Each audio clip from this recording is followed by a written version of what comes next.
I think the next thing we have is a presentation by Dr. Dewhurst, the medical director for the monoclonal antibody treatment. Do you want to stand up or you want to talk here? I think I'm good right here. Can everybody hear me? Well, Rebecca and Dr. Wilde, I think you stole the show. In terms of what I had to present, because I certainly want to make the community aware of the availability of the monoclonal antibody treatments, which are offered by Angel Medical Center, and apparently Dr. Wilde also has some in his office as well. Just to kind of comment on monoclonal antibodies as they are related to COVID-19, because monoclonal antibodies are used as treatment in various other ways.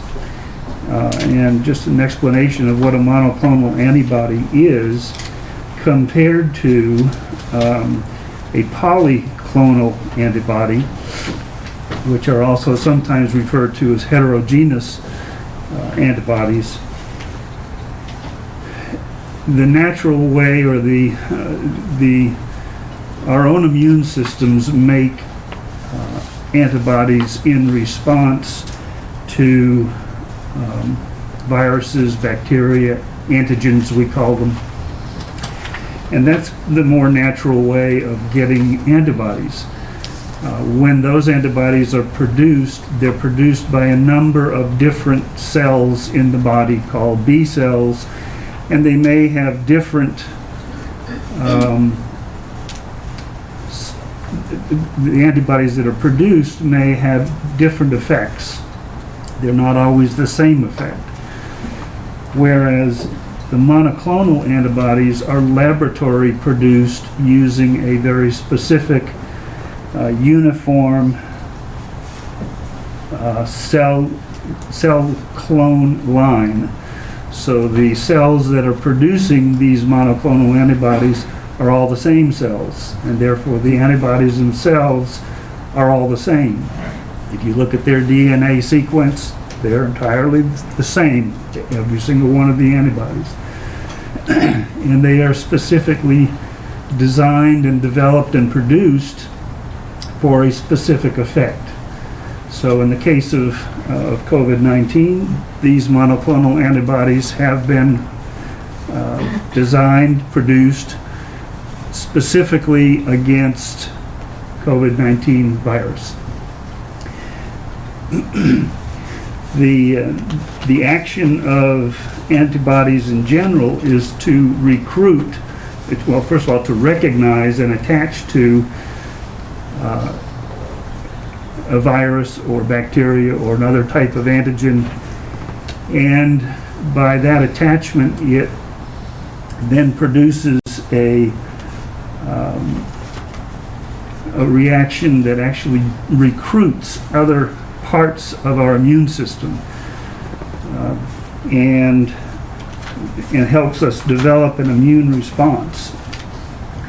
So that's kind of a short explanation of how these antibodies are made and what their intent is and how specific they are in this case for COVID-19. When it comes to using them for treatment, much like our tests and our vaccines and now the monoclonal antibodies, these are all being used under the emergency use authorization by the FDA as opposed to full approval. Most of us in the medical field, when we have emergency use authorization, that's pretty good.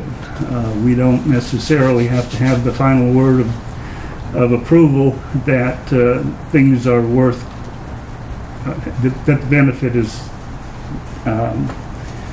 greater than the risk. So but we do still have to take some caution. We can't, under emergency use authorization, just go out and start giving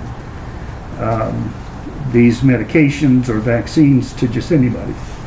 And that's why early on when the vaccines came out, they were rolled out in a certain way to get the most vulnerable or most at-risk people first. And similarly with the monoclonal antibodies, there are criteria for treatment that are out there. However, the criteria are actually pretty lenient. It doesn't take much in the terms of chronic illness to be eligible for these. I mean, over 65, that's me. Greater than 25 BMI, body mass index. And then certainly, things like diabetes and chronic kidney disease and chronic lung disease, cardiovascular disease, just even high blood pressure. So, like I say, the criteria are fairly lenient, and there's really very few people that would probably be turned away because they don't meet the criteria. So, the real key is getting the information out there, getting the availability awareness out there, and having people call in and indicate that they would like to take advantage of this treatment if indeed they are eligible. Rebecca mentioned what Dr. Fauci said and how it's been underutilized, and there are certainly some reasons for that. When you think about it, other folks that are coming into the hospital or offices, either with or without COVID, they're coming in to be, in a sense, evaluated, diagnosed. Part of the criteria for getting the monoclonal antibodies is that you have a positive test, or at least that you have had very close exposure to a known case. So you think that, okay, now instead of being careful about the folks that are coming into an office on their own, these are people that we're bringing in knowing that they're positive, or that they're very likely to be positive. So there has to be extraordinary safety measures, both in terms of space that they're coming to, that they're not exposing other non-COVID patients, and also the personnel that are having to treat them with the infusions, that they are as protected as they can be. And we've also mentioned, I think Dr. Wilde mentioned about the supply issues in terms of, it's even though there's plenty of supply out there, getting it to the places that are going to give the antibodies takes a lot of paperwork and a lot of other things that slow it down. On top of that, hospitals are utilizing as much of their personnel as possible to treat patients who are hospitalized. And they just, there's a significant shortage of personnel, and those personnel are being used to treat more people who are actually more ill, because the antibody treatments that we're talking about are really to be given as an outpatient before people get really sick, and it's to prevent hospitalizations and to minimize the actual discomfort of the disease itself. So, but they've been shown to be quite effective. 70% plus decrease in hospitalizations after getting the monoclonal antibodies. So there's no question that they're effective. There are similar risks of fever, injection site reaction, rash, feeling bad for a few days, similar to the vaccines, but otherwise have been proven to be quite safe. So I think that's the task, is to identify where these are being administered and to get folks to take advantage of it. The North Carolina DHHS site does have a listing of all the places in North Carolina that do administer them, along with their websites and addresses and so forth. So the information is there, but it's not necessarily in your face all the time. You got to kind of go look for it. To add to that, recently, just in response to past meetings that we've had public comment on this topic, just getting the information together and distributing the information in the community. We have posted things on our Facebook page now, and have done a press release about the availability of the treatment, and that both hospitals have the capacity to provide the treatment in their outpatient settings for Macon County residents. So, and most the physicians in the area are aware of that treatment and how to utilize those treatments through those hospitals. The hospitals, if someone comes in the emergency room and they obtain a test there, if the emergency room physician thinks that this person qualifies after their assessment, they can transfer over to the outpatient setting and get that treatment that day. So there's the hospital system has organized that quite well for both hospitals here in the community. As far as we've talked about in the past, the health department having the capacity to do that, and what Gus alluded to, we are dealing with a medical professional shortage.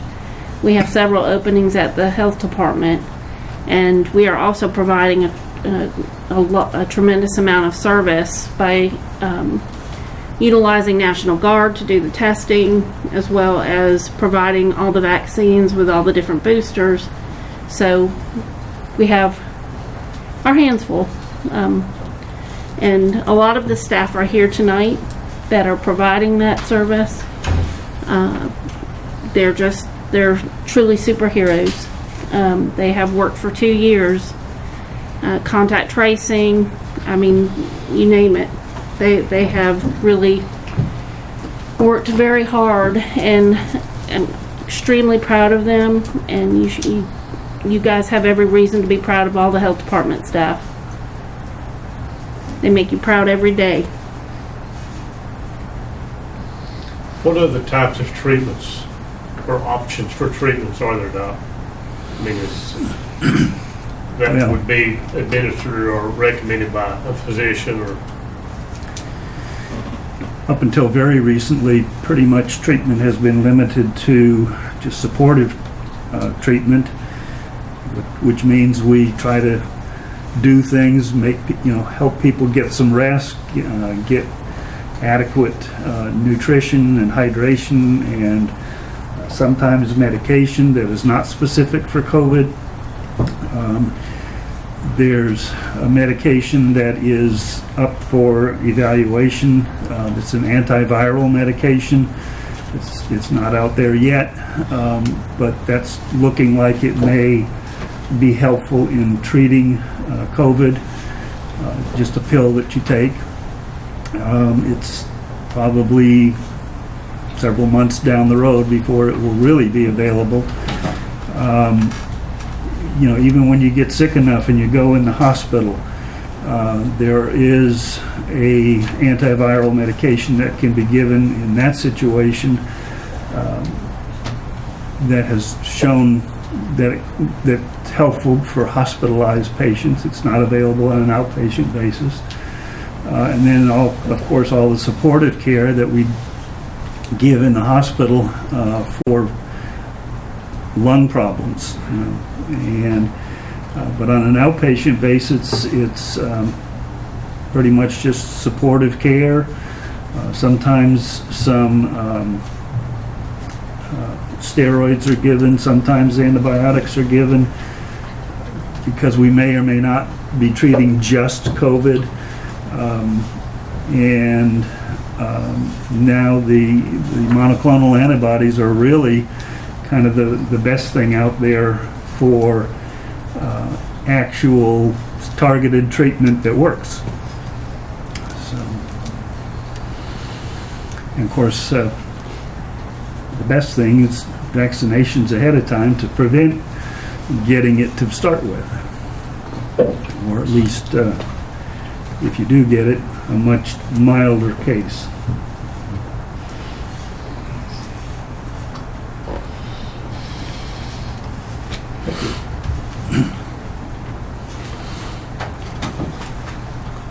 Any other questions? Pardon? Any other questions for Dr. Dewhurst?